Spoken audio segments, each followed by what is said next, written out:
What's up, guys? Greg Haw with Collectibles here. For the second time in 2 weeks, we've lost an industry giant. On Friday, May 6th, George Perez passed away of complications of pancreatic cancer. He was just 67 years old.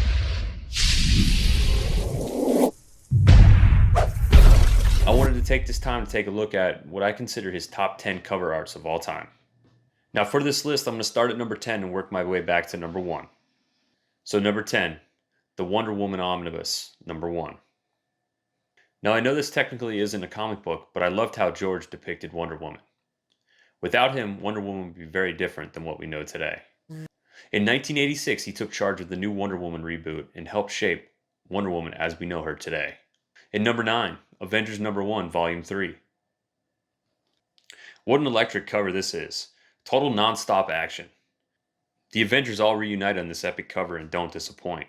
It has a bit of a modern style with an old-time feel, and I absolutely love it. In number 8 on the list, Avengers 166, Volume 1. Bronze Age covers may be my all-time favorite era for comic book covers, and this one ranks right up there. George and his team did a great job in creating a clear focal point while using vantage points and eliminating white space by creating an interesting but subtle background. In number 7 on my list, Marvel 2-in-1, number 63. I love the light on dark coloring in this cover. It absolutely makes that light pop. George's covers on the 2-in-1 run were some of my favorites. This happens to be my second favorite 2-in-1 cover that George did. In my favorite Marvel 2-in-1 cover that he did, number 6 on my list, Marvel 2-in-1, number 54. Now this was a great series that featured many awesome covers. This, however, happens to be my favorite Marvel 2-in-1 cover of all time. This one was done by the team of George Perez and Terry Austin and featured Deathlock seemingly winning the battle against Thing. Spoiler alert, Deathlock doesn't fare too well. In number 5 on my list, Avengers 181, Volume 1. This cover depicted a literal round table of some of the greatest characters in Marvel history. George really had a knack for making something that could look awkward spectacular, and he did that here on the cover of Avengers 181.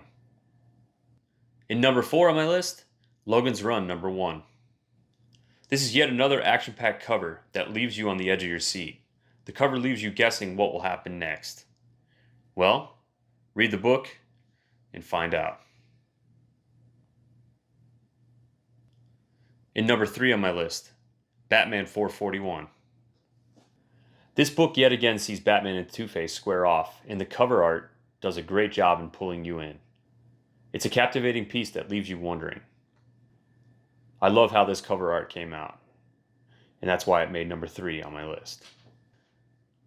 Number 2 on my list, and this one was a hard one for me. I struggled, I flip-flopped back and forth, I'm not going to lie, between 2 and 1. Number 2, Infinity Gauntlet, number 1. I absolutely love this piece. The way it pops, the colors, everything looks great. I love the collage type feel to it. And I really do feel like this is George Perez at his best. It just so happens that this is a major key. And while not extremely expensive, it has come up in price quite a bit since the Avengers movies came out. This book is a must-have for every Marvel fan, but especially for every George Perez fan. And that leads me to number 1 on my list, Crisis on Infinite Earth, number 7. I ultimately chose this as number 1 because George worked on this cover alone. Every time I look at this cover, I can really feel Superman's pain. But what really draws me in are the art and shades that George used on this cover. He does an extremely good job at making Superman and Supergirl the focal point, while letting your eyes drift around to look and see everything in the background. It's really neat the way that he laid this out, and it tells a story all on its own. It's hard to believe that this work is almost 40 years old, but this is my favorite, my number 1, George Perez cover of all time. George, nothing but respect, my friend. Thank you for everything that you did for our community. Rest in peace, Mr. Perez, and thank you so much for everything. If you enjoyed this video, please like, subscribe, and hit that notification button so you get updates anytime I have a new video drop. Until next time, thank you guys so much. Have fun, stay safe, buy comics, buy collectibles. Bye, guys. See ya.